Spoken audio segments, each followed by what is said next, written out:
Now, there's some fascinating benefits with raw milk and raw milk products that I want to talk about today. But if you ask someone, what is the most perfect food for an infant? I would imagine they would say breast milk, right? Because breast milk is something that's been created over a very long period of time as a survival thing. You can build a very healthy baby on breast milk. And if an infant is not fed breast milk, oh my gosh, their risk for all sorts of problems go way up. Sudden infant death syndrome, obesity, diabetes, allergies, and the list goes on and on and on. Our bodies were designed to start out on breast milk. So if breast milk is so good, why is cow's milk or goat's milk so bad? That's what I want to discuss. Well, I think it really has to do with the quality of milk, okay? Pasteurization. Now, I'm not saying that there wasn't outbreaks of certain diseases like TB and things long ago due to sanitation. But if you have a healthy environment for that cow and that cow is healthy, then what's really bad with milk? First thing is pasteurization.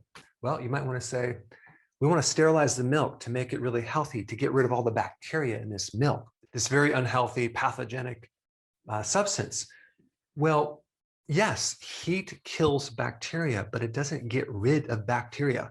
When you're drinking pasteurized milk, you're drinking all the dead bacteria that's in it. But another thing that happens when they pasteurize the milk is they're killing all the enzymes, okay?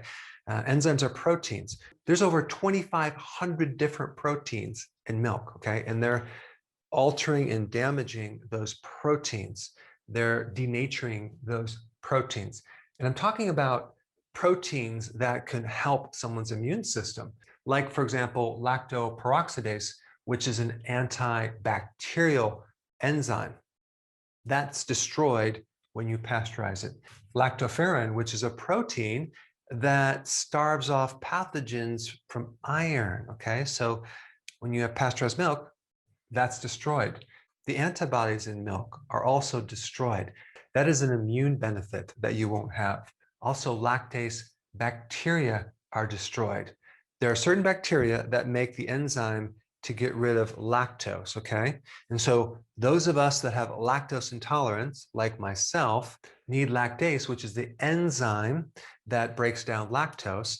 And in raw milk, there's that enzyme, okay, from that bacteria. So raw milk has a lot of good bacteria that can help us. Now, there's also like 400 different types of fatty acids in raw milk that are destroyed when you homogenize the milk, okay? Homogenation is about breaking up the fat into small little particles that now you lose the function of that fatty acid because you're now mixing the cream with the other part and it won't separate. And I don't know about you, but my body craves the cream on raw milk. In fact, I could probably live on that cream. It's so delicious and it's so good for you. It has something called the Wilson factor. What is the Wilson factor? That's an anti-stiffness factor. And I'm not going to give you the long chemical name, but it's good for rheumatoid arthritis and stiffness because it's anti-inflammatory, especially stiffness in your wrists. Now, I do want to say that I don't drink raw milk. I actually consume raw milk products that are fermented, okay? Like raw milk cheese, which I love, by the way, kefir, and sometimes yogurt, but mainly kefir because it has a lot more friendly bacteria and friendly yeast. In raw milk products, there's a lot more bioavailable calcium and fat-soluble vitamins, all right?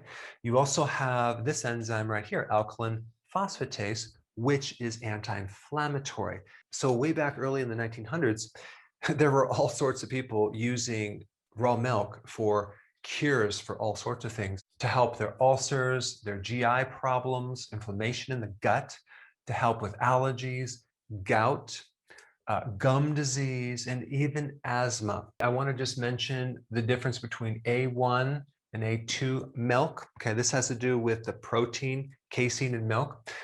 If given the chance, get your milk from A2 cows because A2 is a type of protein that has a lot less bloating, a lot less digestive inflammation.